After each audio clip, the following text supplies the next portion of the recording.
নমস্কার, রিঙ্কি রান্নাঘরে সকলকে জানাচ্ছি অনেক অনেক স্বাগত। নিরামিষের দিনে দুটো রান্না একই সাথে কিভাবে করেছি তারই একটা ভিডিও শেয়ার করছি।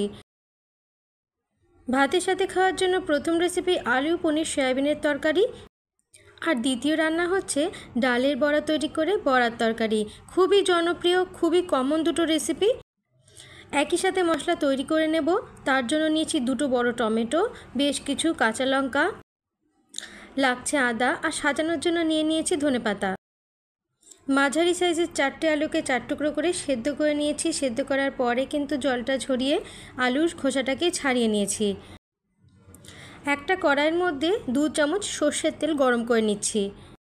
দুটো রান্নার জন্য পেস্টটা আমি একই সাথে একই হাতে তৈরি করে নিয়েছি। সর্ষের তেলটা খুব ভালোভাবে গরম হয়ে যাওয়ার পরে পনিরের টুকরোগুলোকে একটু ভেজে নিচ্ছি। পনিরের গায়ে আমি নুন আর হলুদকে মাখিয়ে রেখেছিলাম। খুব বেশি ভাজবো না, মোটামুটি হালকা লাল হলেই আমি তুলে রাখছি। আমি জলের মধ্যে দিচ্ছি না। আমুল পনিরটা খেতে অনেকটাই সফট হয়। যদি হার্ড হয়ে থাকে, মানে বরফের মধ্যে থেকে দোকানদার দিয়ে থাকেন, তবে অবশ্যই একটু গরম জলের মধ্যে দিতে পারেন। আমি কিন্তু একদম সফট অবস্থাতেই ভেজে তুলে নিচ্ছি।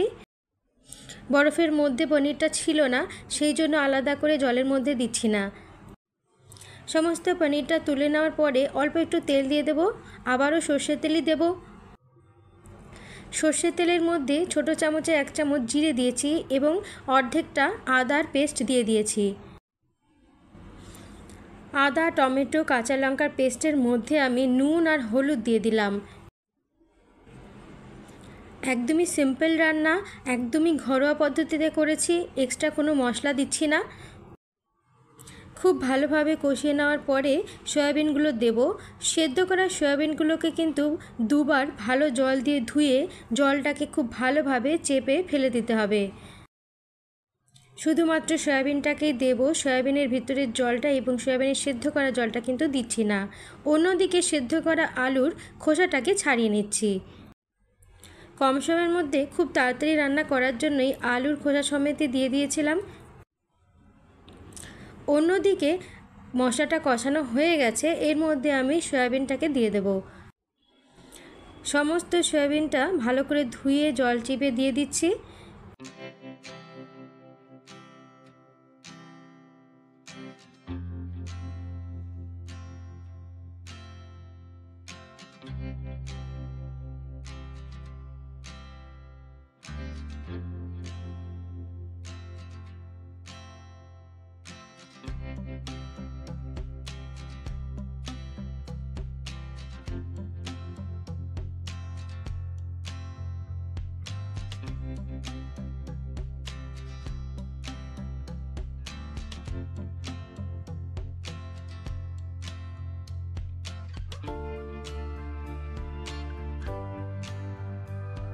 একটু ভালোভাবে মাখিয়ে নেওয়ার পরে সেদ্ধ করা আলুটাও দিয়ে দিচ্ছি।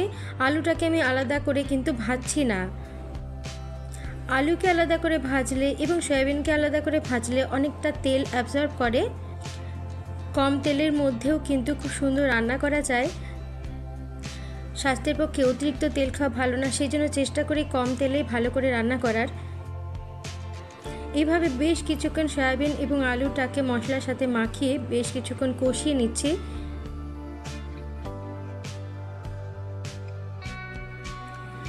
অন্যদিকে আমি একটা বড় পাত্রের মধ্যে জলটা গরম করে নেব, যে জলটা দিয়ে আমি গ্রেভি তৈরি করব।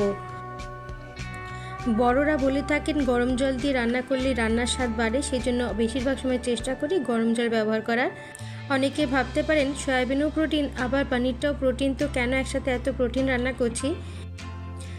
আজকে নিরামিষ, আর নিরামিষের দিনে সয়াবিনটা আমার হাজব্যান্ড ভীষণ পছন্দ করে, কিন্তু পনিরটা আমি পছন্দ করি, সেই জন্য এইভাবে দুটো প্রোটিনই রান্না করলাম। বাচ্চা থেকে বড় সবারই শরীরে প্রোটিনের পরিমাণের দরকার হয়। তো সপ্তাহে একটা দিন যদি সয়াবিন এবং পনির একসাথেও করেন, তাহলে কোনো শরীরের অসুবিধা হবে না, বরঞ্চ শরীরের প্রোটিনের ঘাটতিটাকে মিটিয়ে দেবে। ভাজা পনিরগুলোকে আমি তরকারির মধ্যে দিয়ে দিচ্ছি।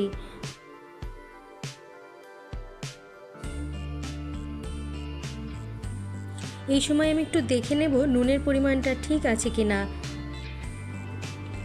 ঝাল আর নুনের পরিমাণটা সঠিক থাকলে রান্নার স্বাদটাও অনেক পরিমাণে বেড়ে যাবে। নুনের পরিমাণ আমার ঠিকই লেগেছে। এরপরে চলে যাচ্ছি পরের ধাপে। একদম কম আঁচে 10 মিনিটের জন্য ফুটিয়ে নিচ্ছি। আমার কাছে ধনেপাতার পরিমাণটা একটু কম থাকায় আজকে তরকারিতে বেশি পরিমাণ ধনেপাতা দিতে পারলাম না, কিন্তু ফ্রেশ ধনেপাতা অক্সিজেনের পরিমাণও বাড়ায় খাবারের মধ্যে, আর টেস্টও বাড়ায়, সেই জন্য ধনেপাতা দেওয়াটা জরুরি।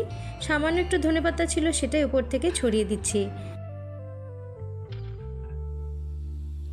আর যেহেতু নিরামিষ রান্না, উপর থেকে অবশ্যই শেষে ঘি দিয়ে দেব।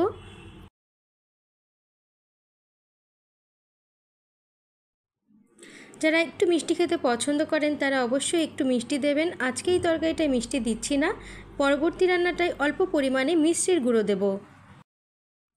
তৈরি হয়ে গেল আলু পনির সয়াবিনের চটপটা একটি রেসিপি। রুটি এবং ভাতের সাথে দারুণ লাগে, অবশ্যই বাড়িতে বানাবেন।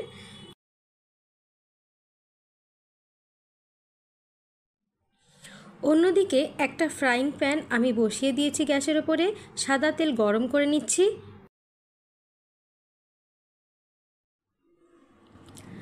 মটর ডালটাকে আমি দিনের বেলাতেই 2 ঘন্টার জন্য ভিজিয়ে রেখেছিলাম। ডালটা খুব ভালোভাবে ফুলে যাওয়ার পরে আমি ডালটাকে পেস্ট করে নিয়েছি। কয়েকটা দানা দানা ডাল থাকবে সেরকম অবস্থায় কিন্তু রাখবেন। এর মধ্যে নুন আর হলুদ দিয়ে দিচ্ছি, আর দিতে হবে একটু লঙ্কার গুঁড়ো।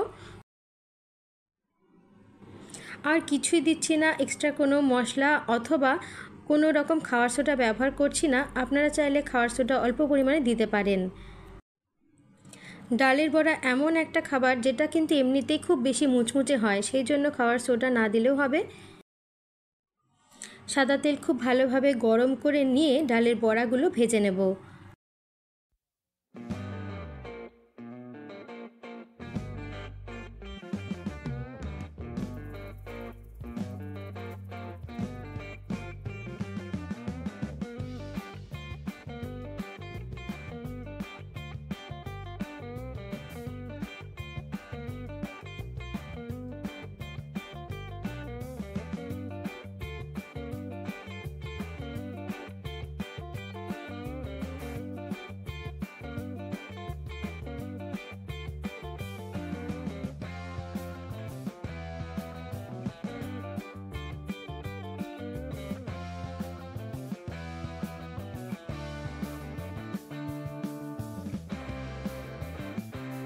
ডালের বড়াগুলো ভাজা হয়ে গেছে, তুলে নিয়েছি।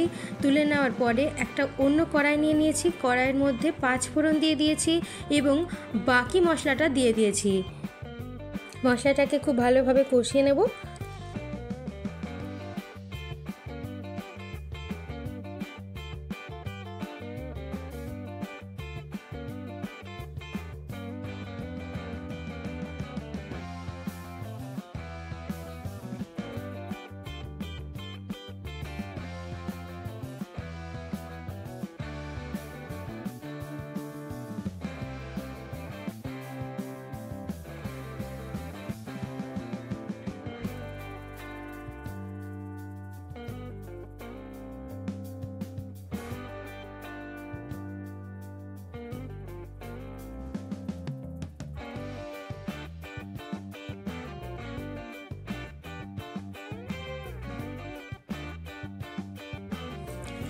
বাকি আলু সেদ্ধগুলো দিয়ে দেব।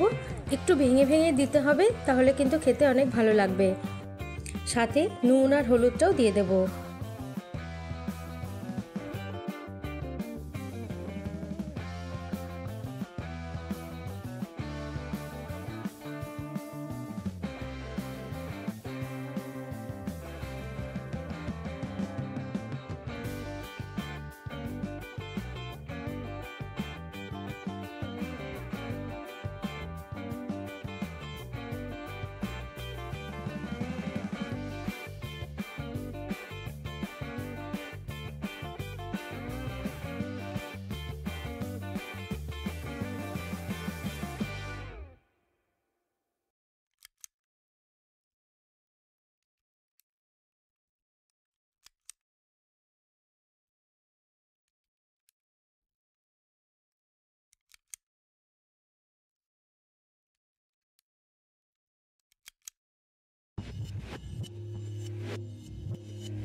পরিমাণ মতো নুন আর হলুদ দিয়ে দিচ্ছি।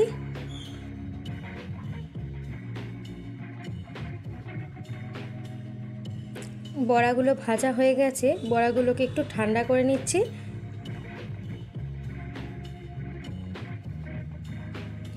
নিরামিষ এই বড়ার তরকারিটা আমার সবসময় খেতে খুব ভালো লাগে।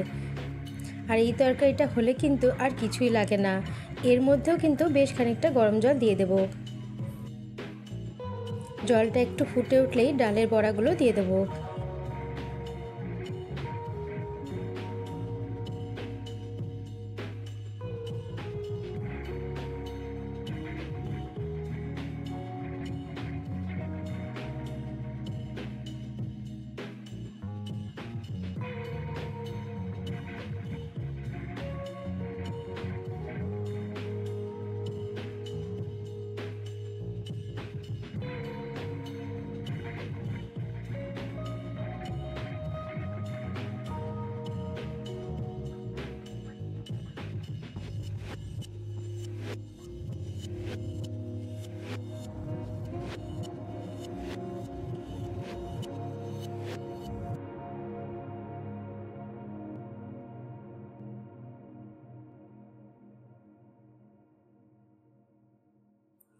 একটু সুগন্ধের জন্য দিয়ে দিচ্ছি কিচেন কিং মশলা। ছোট চামচের 1 চামচ কিচেন কিং মশলা আর ছোট চামচের 1 চামচ মতন ঘি দিয়ে দিলাম। একদম কম আঁচে 5-6 মিনিটের জন্য ফুটিয়ে নেব। হঠাৎ করে নিরামিষের দিনে যদি আইডিয়া না পাওয়া যায়, সেই জন্যই 2 রকম আইডিয়া দিয়ে দিলাম রান্নার। গরম গরম ভাত, রুটি বা পরোটা সব কিছুর সাথে দারুণ মানায়। চটজলদি দুটো রান্না একই সাথে করেছি এবং আপনাদের সাথে শেয়ার করলাম। বাচ্চারা খুবই পছন্দ করে এই ধরনের রান্না। অবশ্যই বাড়িতে বানিয়ে ট্রাই করবেন। সকলে ভালো থাকবেন, সুস্থ থাকবেন।